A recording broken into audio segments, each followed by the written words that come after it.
যখন আল্লাহ পাক কাউকে ভালোবাসেন তখন জিবরাইল আলাইহিস সালামকে ডেকে নিয়ে আসেন, ডেকে নিয়ে এসে বলেন যে পৃথিবীতে অমুকের পুত্র অমুক, তাকে আমি ভালোবাসি, হে জিবরাইল তুমিও তাকে ভালোবাসো। এরপর জিবরাইল আলাইহিস সালাম তাকে ভালোবাসতে থাকেন এবং অন্যান্য মালায়েকাদেরকে ডেকে জিবরাইল আলাইহিস সালাম বলেন, আল্লাহ অমুককে ভালোবাসেন, আমিও তাকে ভালোবাসি, তোমরা সবাই তাকে ভালোবাসো। এরপর সমস্ত ফেরেশতারা তাকে ভালোবাসতে শুরু করে।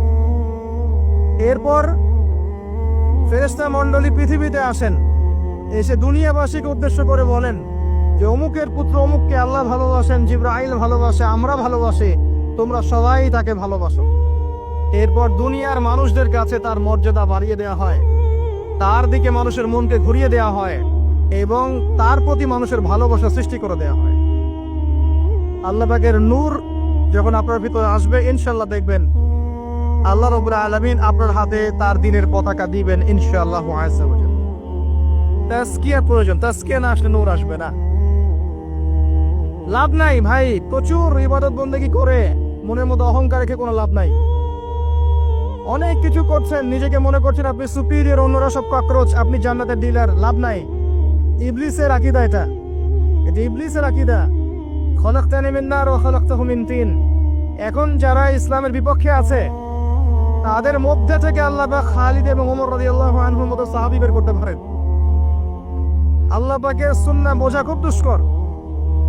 যাকে আপনি তুচ্ছ করছেন আল্লাহ পাক তাকে হেদায়েত দিয়ে আপনার চেয়ে বড় জায়গায় নিয়ে যেতে পারেন। যাকে আপনি বড় কাফের মনে করছেন আল্লাহ পাক কাল তাকে হেদায়েত দিয়ে ইসলামের খেদমত করাতে পারেন।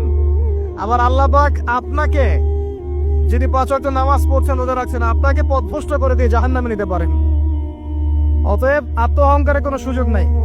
তাজকিয়া দরকার। কদ আফলাহা মান যাক্কাহা ওয়া কদ খাবা মান দাসাহা।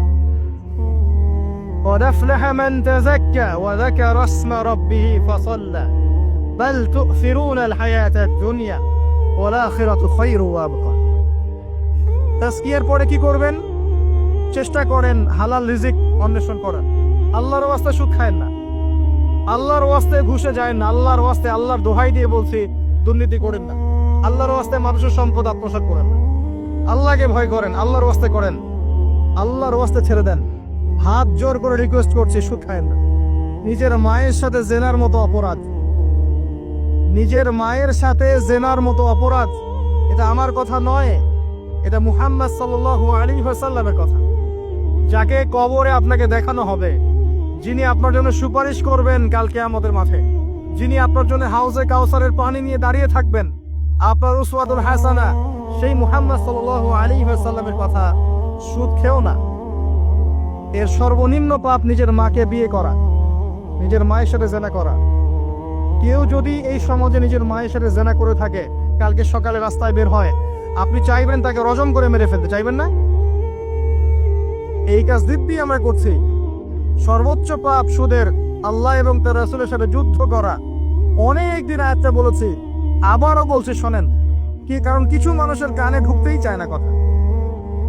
আল্লাহ পাক বলেছেন, ইয়া আইয়ুহাল্লাযীনা আমানু, হে মুমিনগণ, ইত্তাকুল্লাহ, আল্লাহকে ভয় করো। ওয়া যারু মা বাকিয়া মিনার রিবা, সুদের অবশিষ্ট অংশগুলো ছেড়ে দাও। ইন কুনতুম মুমিনিন, যদি প্রকৃতপক্ষে মুমিন হয়ে থাকে। ওয়া ইল্লাম তাফআলু, যদি তোমরা এই কাজ না করো। শুনেন আল্লাহর কথা।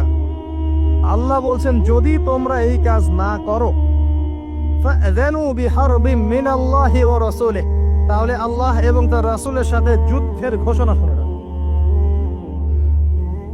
The path is yours, choose your path। রাস্তা আপনার, আপনি চুজ করেন কোন পথে আপনি যাবেন। কেউ বাধ্য করবে না আপনাকে। লা ইকরাহা ফিদ্দিন, দিনে কোনো বাড়াবাড়ি নাই। তরোয়াল দিয়ে কেউ বলবে না যে সুদ খেও না, তরোয়ালের জোরে কেউ বলবে না যে ইসলাম কবুল করো। ইসলাম এগুলো হারাম, ইসলাম এভাবে ছড়ায় নাই, এগুলোর সাথে ইসলামের কোনো সম্পর্ক নাই। ইসলামের নামে যারা সন্ত্রাসবাদ ছড়িয়েছে এবং জঙ্গিবাদ ছড়িয়েছে, এগুলোর সাথে ইসলামের কোনো সম্পর্ক নাই। ইসলাম বাধ্য করবে না আপনাকে, কিন্তু আপনি রাস্তা, ওয়াহাদাইনাহুন নাজদাইন, দুইটা পথ আমি দেখিয়ে দিয়েছি, আপনি একটা চুজ করেন। ইম্মা শাকিরা ওয়া ইম্মা কাফুরা, ইচ্ছা হলে আপনি কুফরি করেন, ইচ্ছা হলে কৃতজ্ঞ হন। আল্লাহ বলেছেন সুদ খেও না। নিজের মায়ের সাথে জেনা করা, আল্লাহ এবং তার রাসূলের সাথে যুদ্ধ করা, আপনি পথ চুজ করেন। একটা টাকা যদি হারাম থাকে রিজিকে, আপনার ইবাদত কবুল হবে না। সে যেই হোক, দাড়ি টুপি পাগড়ি জুব্বাওয়ালা মানুষও যদি সুদ খায়, জায়েজ হলে যাবে না। পৃথিবীর সমস্ত মানুষ যদি ভোটাভুটি করে যে সুদ হালাল, হালাল হয়ে যাবে না। পরিবারের হালাল রিজিকের ব্যবস্থা করেন। অনেক মানুষ দেখা হয়, কথা হয়, মেসেঞ্জারে টেক্সট করে, হোয়াটসঅ্যাপে নক করে, বড় চাকরি করতো, 60,000 70,000 80,000 টাকা বেতন পেত, তখন রিজিকে বরকত ছিল না, ছেড়ে দিয়েছে, চায়ের দোকান দিয়েছে, এখন রিজিকে বরকত আছে।